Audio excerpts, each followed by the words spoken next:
রাজ্য সরকারের জনমুখী প্রকল্প অন্নপূর্ণা যোজনার টাকা না পাওয়ার তীব্র ক্ষোভ দেখা দিল ময়নাগুড়ি ব্লকের মহিলারা। শুক্রবার সকালে কয়েকশো মহিলা ময়নাগুড়ি বিডিও অফিসের সামনে বিক্ষোভ দেখান এবং পরবর্তীকালে ধূপগুড়ি শিলিগুড়িগামী জাতীয় সড়ক অবরোধ করেন। অভিযোগ, প্রকল্পের সুবিধা পাওয়ার যোগ্য হওয়া সত্ত্বেও বহু গরিব পরিবার এই আর্থিক সহায়তা থেকে বঞ্চিত হচ্ছেন। গত জুন মাসে ডিবিটি লিঙ্কের মাধ্যমে বহু মহিলার অ্যাকাউন্টে প্রথম কিস্তির টাকা পৌঁছে যায়। দ্বিতীয় কিস্তির জন্য সরকারি নির্দেশিকা অনুযায়ী সমস্ত নিয়ম মেনে অনলাইন ফর্ম পূরণ করেছিলেন মহিলারা। দ্বিতীয় কিস্তির টাকা ঢুকলেও ময়নাগুড়ির প্রচুর যোগ্য মহিলা এই টাকা পাননি। অনলাইনে স্ট্যাটাস চেক করলে বারবার রিজেক্টেড অথবা আন্ডার এনকোয়ারি দেখাচ্ছে বলেই অভিযোগ। এদিন সকাল থেকে শতাধিক মহিলা বিডিও অফিসের সামনে জড়ো হয়ে বিক্ষোভ দেখাতে শুরু করেন। পরিস্থিতি উত্তপ্ত হয়ে ওঠে। পরিস্থিতি সামাল দিতে ময়নাগুড়ি থানার পুলিশ থেকে পয়সা ধার করে নিয়ে আমি জলপাইগুড়ি টিভি থেকে করতে গেছিলাম, জানো 2 দিন গেছিলাম এখানে। আর এখানে জলপাইগুড়ি থেকে এসে আসছি, অঞ্চল থেকে বলতেছে বিডিও অফিসে যাও। তাহলে আমি কি মানুষ না অন্য কিছু? মানে আগে টাকা পেতেন লক্ষ্মীর ভান্ডার? হ্যাঁ, লক্ষ্মীর ভান্ডার পাইতাম। লক্ষ্মীর ভান্ডার পেতে আমার অনেক সহজ হতো। আমার মেয়েকে পড়াশোনা খাওয়া দিতাম। আমার কি জীবন নিজের লাইট দিয়ে ছয়া ওর নামে বলতো আমার টাকা দিতে। আমার স্বামীর কাছে চাইতাম না।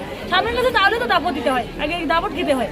কিসের টাকা, কোথায় যাবা, কি খাবা, কি করবা, তাহলে আমি এটা সেটা কেন দেবো? নিজের টাকার একটা স্বাধীন আছে।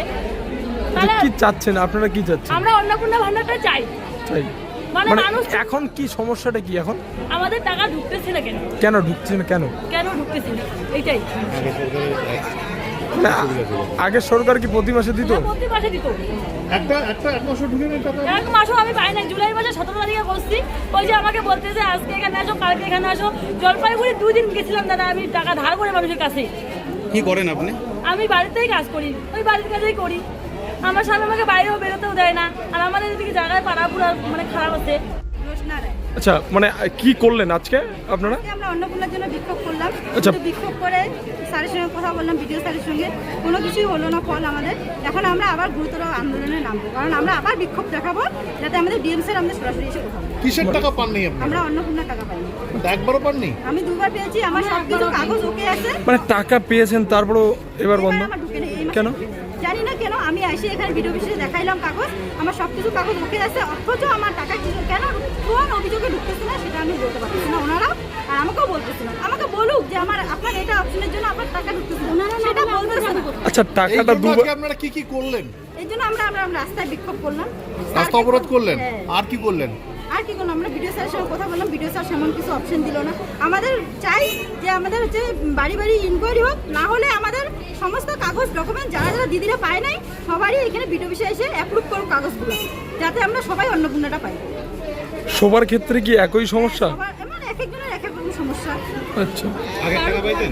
আগে টাকা পেয়েছি, এবার আমার কোনো ফল্ট নাই আমার কাগজে।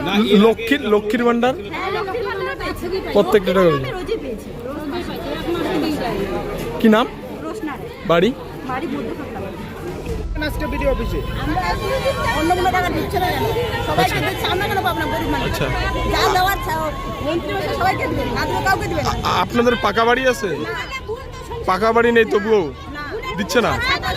আচ্ছা, 4 চাকা গাড়ি আছে তারপরেও দিচ্ছে না? কেন দিচ্ছে না? আচ্ছা,